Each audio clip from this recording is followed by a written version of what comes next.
Hello সবাইকে, welcome welcome to WBPSC ওয়ালা। তো তোমাদের জন্য আজকে একটা ইম্পর্টেন্ট সেশন নিয়ে আমি এসেছি। তো সাউথ এশিয়া, জানোই তোমরা যে সাউথ এশিয়া এখন মানে 21st সেঞ্চুরিতে বিপ্লবের এশিয়া বলা হতে পারে। কারণ আমরা দেখেছি শ্রীলঙ্কা 2022, আমরা দেখেছি বাংলাদেশ 2024, আমরা এই মুহূর্তে যেটা দেখছি সেটা হচ্ছে নেপাল 2025। এবং এখানে একটা উল্লেখযোগ্য দিক আছে, এই যে মুভমেন্টটা, এই মুভমেন্টটা কিন্তু যারা 2000 সালের পরে মানে মানে 2000-এ যারা জন্মেছে 2001 বা 2002, তো যাদের বয়স 28 বছর বা 27 বছর, তাদেরকে টেকনিক্যালি জেনজি বলা হয়, তাদের কিন্তু একটা মুভমেন্ট। তো এই নেপালের মুভমেন্টটা এতটাই হিংসাত্মক আকার নিয়েছে এবং এটা এতটাই ভায়োলেন্ট বা এতটাই পলিটিক্যালি আনরেস্ট এই নেপালে শুরু হয়েছে যে প্রাইম মিনিস্টার কেপি শর্মা ওলি তিনি কিন্তু রিজাইন করেছেন। তার পাশাপাশি অন্যান্য যারা লিডার রয়েছে নেপালের, তারাও কিন্তু রিজাইন করেছে এবং অনেকে কিন্তু দেশ ছেড়েও কিন্তু পালাতে বাধ্য হয়েছে। আমরা কালকে একটা মর্মান্তিক দৃশ্য দেখেছি যেখানে নেপাল যে সংবিধান বানাতে এত কাঠঘর পুড়িয়েছে, ভারতের কাছ থেকে মাঝে মাঝে হেল্প চেয়েছে, 10 বছর সংবিধান বানানোর পরেও নেপালের পার্লামেন্টকে কালকে প্রায় আমরা জ্বলতে দেখেছি। আমরা অনেক নেপালের জায়গায় আমরা জ্বলতে দেখেছি। কিন্তু এই যে আনরেস্ট বা এই যে যারা জেনজি রয়েছে, তারা এমনভাবে সরকারের বিরুদ্ধে কেন রেগে গেল? এটা কি হঠাৎ করে কোনো উৎপত্তি হওয়া কোনো একটা বিপ্লব, নাকি এর আঁচ অনেক আগে থেকে রয়েছে? তো আজকে এই সেশনে আমরা এই বিষয় নিয়ে আলোচনা করব। তো সবাই একটু সঙ্গে থাকো। তো প্রথমেই আমরা এই বিষয়টার ব্যাপারে একটু জেনে নিই। তাহলে নেপালে এখন যে আমরা ভায়োলেন্ট রেভলিউশন দেখছি, একটা আগ্রাসী, একটা বলতে পারো বিপ্লব আমরা কিন্তু দেখতে পাচ্ছি। এটাকে টার্ম দেওয়া হয়েছে জেনজি মুভমেন্ট। জেনজি মুভমেন্ট কেন দেওয়া হয়েছে জেনজি মুভমেন্ট? তার কারণ এই যে জেনজি মুভমেন্টটা বা নেপালের এই যে আমরা আজকে অবক্ষয় দেখছি, তার পেছনে নেপাল সরকারের সোশ্যাল মিডিয়া ব্যান করা, সোশ্যাল মিডিয়া ব্যান করা কিন্তু একটা কারণ। যেখানে 4 তারিখ 4 সেপ্টেম্বর এই ওলি সরকার কিন্তু বলে যে আমরা সব রকমের যে সোশ্যাল মিডিয়া রয়েছে, টুইটার যেটা এখন এক্স বলা হয়, ফেসবুক, হোয়াটসঅ্যাপ, এইগুলোকে তারা টেম্পোরারি সময়ের জন্য ব্যান করার কথা বলেছিল। এবং তারপর থেকেই কিন্তু নেপালে যে আঁচ, যেটা এখনো অবধি মানুষের বুকের মধ্যে ছিল, যেটা এখনো অবধি মানুষের ঘরের মধ্যে সীমাবদ্ধ ছিল, সেটা কিন্তু আঁচটা ছড়িয়ে পড়ে রাস্তায়, ছড়িয়ে পড়ে পলিটিক্যাল লিডার্সের বাড়িতে। আমরা একের পর এক দৃশ্য দেখেছি যে এই রাগটা এতটাই আক্রোশপূর্ণ, এই রাগটা এতটাই ক্রোধের, যে যেখানে আমরা দেখেছি যে মিনিস্টারদের বাড়ি জ্বালানো হচ্ছে, মিনিস্টারদেরকে কিন্তু প্রায় বাড়ি ছাড়া করা হচ্ছে, তাদের পেছনে হামলা করা হচ্ছে এবং একটা রক্তাক্ত বিপ্লব আমরা দেখতে পাচ্ছি। কিন্তু এই বিপ্লবটা সত্যি মানে সোশ্যাল মিডিয়া ব্যান করা এবং বিপ্লবের সাথে কি কোনো কানেকশন আছে? হ্যাঁ, অবশ্যই কানেকশন আছে। কিন্তু এই যে বিপ্লবের যে আঁচ বা বিপ্লবের যে আজকে আমরা ধারণাটা দেখতে পাচ্ছি, সেটা কিন্তু অনেক আগে থেকেই নেপালে চলছে। বিশেষ করে যারা নেপালিজ ইউথ রয়েছে, যারা নেক্সট জেনারেশন রয়েছে নেপালের, তারা কিন্তু অনেক দিন ধরেই সরকারের বিরুদ্ধে সমালোচনা, সরকারের বিরুদ্ধে ক্রিটিসাইজ, সরকারের বিরুদ্ধে আন্দোলন, এইগুলো কিন্তু অর্গানাইজ করছিল। এবং সোশ্যাল মিডিয়া কিন্তু একটা গুরুত্বপূর্ণ প্ল্যাটফর্ম ছিল, যার মধ্যে দিয়ে ইউথরা তাদের যে গ্রিভেন্সেস রয়েছে, তাদের যে রাগ রয়েছে, সরকারের বিরুদ্ধে যে আক্রোশ রয়েছে, সেটা তারা সোশ্যাল মিডিয়ার দ্বারা বিভিন্ন সেক্টরে বা নিজেদের মধ্যে শেয়ার করলো। যখনই তারা সোশ্যাল মিডিয়াটাকে ব্যান করে দিল সরকার, তখনই কিন্তু এই রাগটা উপচে পড়ে তাদের বাড়িতে, উপচে পড়ে রাস্তায়। কিন্তু এই রাগটা কেন? সোশ্যাল মিডিয়াতে কেন সরকারের বিরুদ্ধে কথা বলা? সরকার কি এতটাই বাজে কাজ করেছে? সরকার কি এতটাই অপদার্থ যে আজকে জেনজি, যাদেরকে হয়তো আমরা সেইভাবে দেখি না, কিন্তু অবশ্যই আজকে কিন্তু মানতেই হবে যে বাংলাদেশে হোক না কেন বা নেপালে হোক না কেন, এই জেনজি কিন্তু একটা আন্দোলন করে দেখিয়ে দিল, যেখানে মিলেনিয়ালসরা কিন্তু এখনো সেইভাবে সোশ্যাল মিডিয়াতেই লিখে যাচ্ছে, সেইভাবে কিন্তু রাস্তায় আসতে পারেনি। তো এর আঁচটা কোথায়, মানে এর সোর্সটা কোথায়?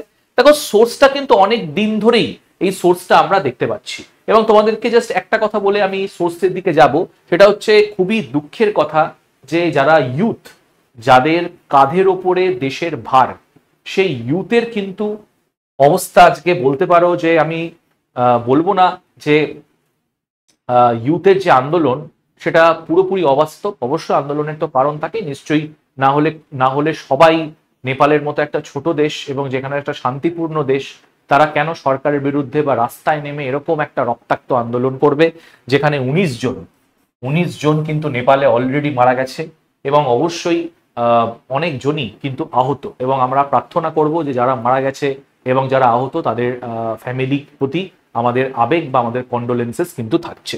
তো এর সোর্সটা কোথায় আছে আমরা দেখে নেবো। দেখো, সোর্সটা কিন্তু অনেক দিন ধরেই, তার কারণ আমরা যদি নেপালের এমপ্লয়মেন্ট রেট দেখি, তোমরা দেখতে পারবে যে নেপালের এমপ্লয়মেন্ট রেট অনেক দিন থেকেই কিন্তু একটা লোয়েস্ট দিকে যাচ্ছে, একটা কিন্তু লো পয়েন্টের দিকে যাচ্ছে, যেখানে তোমরা দেখতে পাচ্ছ যে নেপালের ইউথ যাদের অ্যাভারেজ এজ হচ্ছে 15 থেকে 24, যারা আনএমপ্লয়েড ইউথ, সেখানে তোমরা দেখতে পাচ্ছ যে ওয়ার্ল্ড ব্যাংকের রিপোর্ট অনুযায়ী সেখানে দেখো যে যাদের বয়স 15 থেকে 24 ইন নেপাল 20.8% কিন্তু রয়েছে, তারা কিন্তু ওয়ার্কফোর্সে।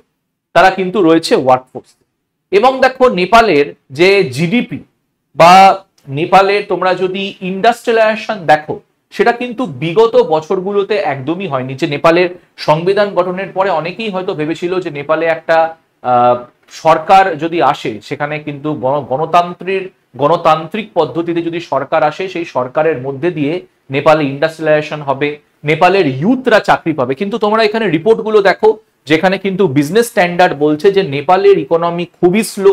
তার কারণটা হচ্ছে যারা ইউথ রয়েছে সেই ইউথরা কিন্তু ইন্ডাস্ট্রিয়ালাইজেশনে বা বড় শিল্পতে বা এই যে চাকরিগুলো রয়েছে যেটার দ্বারা তারা তাদের সামাজিক অর্থনৈতিক পরিবর্তন করতে পারে, সেখানে কিন্তু ইউথের সংখ্যা খুবই কম।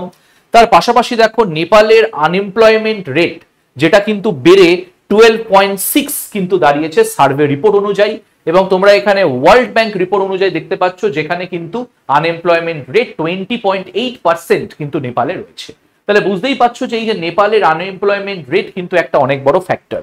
তার পাশাপাশি তোমরা এটাও হয়তো দেখতে পারো যে রিসেন্ট ট্রেন্ডে কিন্তু দেখা যাচ্ছে যে নেপাল কিন্তু করাপশনে জর্জরিত। তোমরা এখানে একটা রিপোর্ট দেখতে পাচ্ছ, রিপোর্টটা হচ্ছে করাপশন পারসেপশন ইন্ডেক্স, যেখানে কিন্তু দেখো নেপালের স্কোর অ্যাভারেজে রয়েছে 34। তার মানে নেপালে যে করাপশনের যে ইন্ডেক্স সেটা কিন্তু বাড়ছে এবং এই বাড়তে বাড়তে এমন একটা জায়গায় এসে পৌঁছেছে যেখানে নেপালির যারা ইউথ, যারা নেপালে থেকে কাজ করতে চায়, নেপালে থেকে তাদের অর্থ উপার্জন করতে চায়, তাদেরকে কিন্তু দেশ ছাড়তে হচ্ছে অর্থ উপার্জনের জন্য।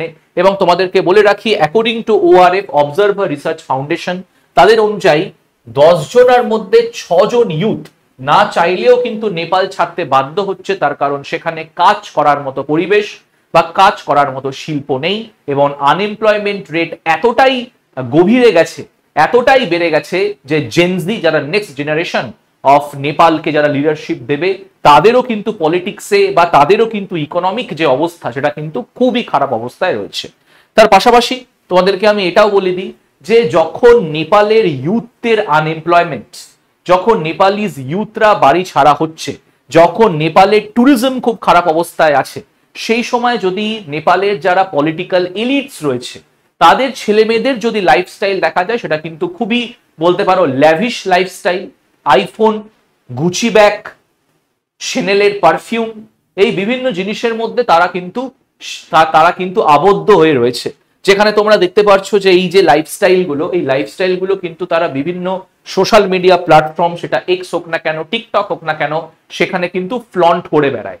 এই জন্যে যারা জেনজি ছিল নেপালে, যারা এতদিন ধরে তাদের মধ্যে রাগ, দুঃখ, কষ্ট, আক্রোশ, বেদনা নিয়ে আছে যে না, আমাদের অবস্থা যদি এরকম হয়, আমরা যদি আমাদের বাবা মার যদি চোখে বা বাবা মার পেটে যদি আমরা ভাত না জোগাতে পারি, আমরা যদি খুশি না থাকতে পারি, তাহলে নেপালের যারা পলিটিক্যাল এলিটস তাদের ছেলেমেয়েরা বাইরে পড়ছে, তাদের ছেলেমেয়েরা ল্যাভিশ লাইফস্টাইল কি করে পাঠাচ্ছে। এজন্য তারা সোশ্যাল মিডিয়াতে হ্যাশট্যাগ শুরু করে নেপো বেবিস, এবং এই হ্যাশট্যাগটা এতটাই পপুলার হয় এবং সোশ্যাল মিডিয়ার মাধ্যমে এই পলিটিশিয়ানসদের যারা ছেলে মেয়েদের রয়েছে তাদের লাইফস্টাইল এতটাই ডিবাঙ্ক হয়, এক্সপোজ হয়ে যায়, যে নেপালের সরকার কি করে 4th সেপ্টেম্বর তারা বাধ্য হয়ে নেপালের যে সোশ্যাল মিডিয়া রয়েছে সেই সোশ্যাল মিডিয়ার ওপরে কিন্তু ব্যান, সোশ্যাল মিডিয়ার ওপরে কিন্তু ব্যান আনে। তার মানে মানে টেকনিক্যালি বলতে গেলে যে এই যে এক্সপোজ যেটা হচ্ছিল নেপালের সরকাররা, যে অনেক বছর ধরে তো একই সরকার রয়েছে এবং সরকারের ওপরে মানুষের যে প্রত্যাশা সেটাও কিন্তু বেশি। এবং নেপালের 2006 রেভলিউশনের পরে হয়তো অনেকেই ভেবেছিল যে নেপালে শান্তিপূর্ণ সরকার বসবে, নেপালের ডেভেলপমেন্ট হবে, নেপালের ইনফ্রাস্ট্রাকচারাল প্রজেক্টস আসবে যেখানে ইউথরা চাকরি পাবে, কিন্তু সেখানে দেখা যাচ্ছে যে অর্ধেক যারা পপুলেশন তারা ইউথ হলেও জেনজি হলেও তাদের জন্য তো কিছু করাই হচ্ছে না। উপরন্ত সরকার কি করছে, তাদের freedom of speech, freedom of expression যেটা তারা সোশ্যাল মিডিয়ার মাধ্যমে ব্যক্ত করতো সেটাকে কিন্তু পুরোপুরি ব্যান করে দিল।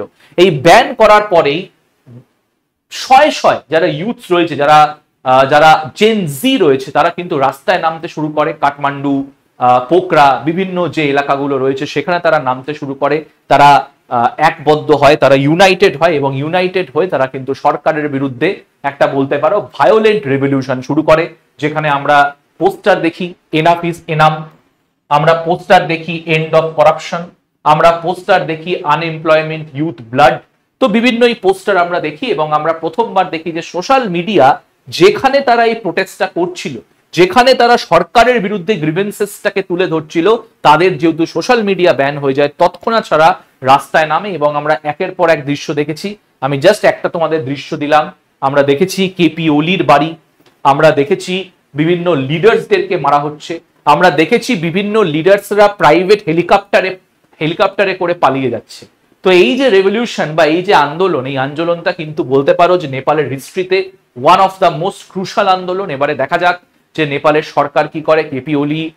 কেপি শর্মা ওলি স্টেটমেন্ট দিয়েছে যে তিনি কিন্তু টেম্পোরারি ভাবে রিজাইন করেছেন, পার্মানেন্ট ভাবে রিজাইন করেননি, তিনি সলিউশন আনার চেষ্টা করবেন। ইতিমধ্যে নেপালের যে মিলিটারি রয়েছে তারা কিন্তু রাস্তায় রাস্তায় নেমেছে, তারা কিন্তু জেনসিদেরকে কন্ট্রোল করার চেষ্টা করছে। কিন্তু অবশ্যই ভগবানের কাছে আমি এটাই প্রার্থনা করব যাতে জেনসি যারা হয় তাদের যে ডিমান্ড সেটা যেন শান্তিপূর্ণভাবে ফুলফিল করা হয়, নেপালে যাতে শান্তি সুরক্ষা ফিরে আসে। তার কারণ মাথায় রাখবে, নেপাল কিন্তু ইন্ডিয়ার বর্ডার এরিয়াতে রয়েছে এবং তার পাশাপাশি ভারত একটা বিগ ব্রাদার কান্ট্রি হওয়ার পরিপ্রেক্ষিতে নেপালের দিকে কিন্তু তাকিয়ে থাকবে, তাদের পিসের কথা কিন্তু প্রার্থনা করবে। তো যাই হোক, এই পর্যন্তই তোমাদের বলার ছিল যে কেন কি হয়েছে। পরবর্তীকালে যদি অন্য কোনো নিউজ আসে আমি তোমাদের কাছে তুলে ধরবো। সবাইকে থ্যাংক ইউ। এরকমই আরো সেশনের জন্য চোখ রাখতে হবে WBPSC ওয়ালা ইউটিউব চ্যানেলে। থ্যাংক ইউ সবাই।